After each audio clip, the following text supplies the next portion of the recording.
Wow, what a great crowd. Give yourselves a hand for showing up today because we have a lot of work to do. My name is Michelle McGaw and I'm running for a state representative for our district.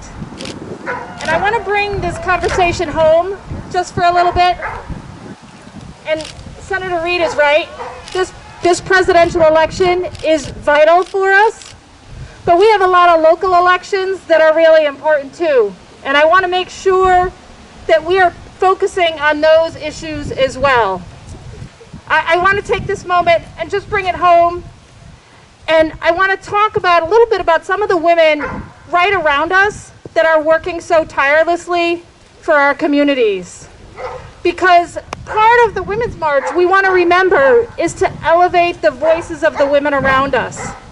So I want you all, as I'm talking about some of these women, I want you to think about some of the women that you know, what they're doing for our community, and how you can raise their voices and how you can raise your own voice. I want to talk about women who are leading us through our government, through churches, through our community centers, our food banks, our libraries, and our local businesses. I want to talk about women like Brianna Henry, who was just recently elected and will be our first Native American state representative. I want to talk about Representative Marcia Ranglin-Vassell, who as a teacher saw too many of her students killed by gun violence and ran and was elected and fights diligently for the people in her community against gun violence.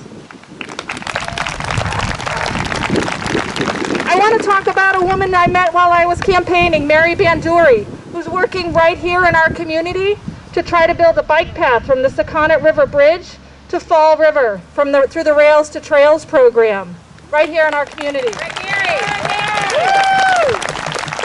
I want to talk about Betty Torfy, who every week gathers a group of her neighbors on the commons to promote peace. I want to talk about Daniella Abbott, who's on the Portsmouth Town Council and ran because she felt that we needed a community center, a place where children and our elders could gather. Linda Jenkins, who I saw in the audience today here, who spent her time raising funds so that they could have a beautiful new Tiverton library. Hillary Annell, another one of our neighbors, who through the Goddess Project has been helping to empower women right here in our community. I could go on and on. I have a long list, and I hope that you do too. I hope you have a long list of women that you are that you admire and that you want to lift their voices up. Sorry, I'm going through my list.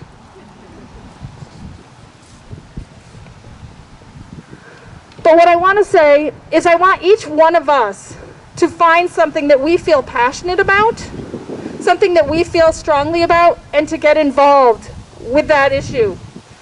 It might be working with your library.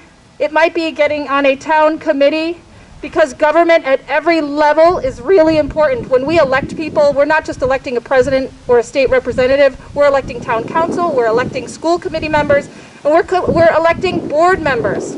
We can't have a conservation committee if everyone on the conservation committee does not believe in climate change. So we need to make sure that we fill those committees who support those issues.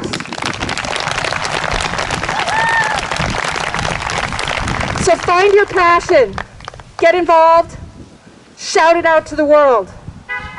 If you don't want to start your own project, get involved in somebody else's and help to elevate their voices. But I ask you, after today, keep going, keep talking, keep elevating the women around you, because we have a lot of work to do. Thank you.